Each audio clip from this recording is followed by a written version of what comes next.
বল।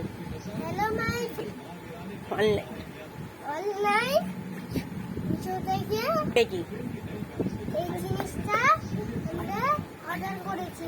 এখন এটা এখন তো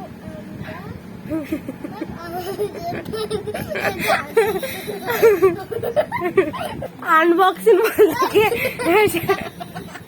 এসে গড়াগড়ি খাচ্ছে। আচ্ছা ও এখন এইটা আপনাদের সামনে আনবক্সিং করে দেখাবে। দেখাও দেখা তা খোলো। আচ্ছা খোলো। কি বল করবেন? খোল।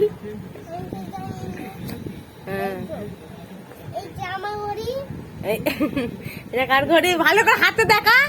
এটা আমার ঘড়ি, এই যে এটা মাল ঘড়ি, এই যে হেতু বডি দেখা যাচ্ছে। এত ভালো হাতে করে দেখা হাতে। এটা আমার মা ঘড়ি, এইটাও মায়ের ঘড়ি। এটা মার ঘড়ি, আর এটা বাবার ঘড়ি, এইটাও মায়ের ঘড়ি। এটা মার ঘড়ি। বাবা সব কি তোমার ঘড়ি নাকি? হ্যাঁ কেমন হয়েছে সেরকম অবশ্যই জানাবে কমেন্টে কমেন্টে। লাইক লাইক আর সাবস্ক্রাইব।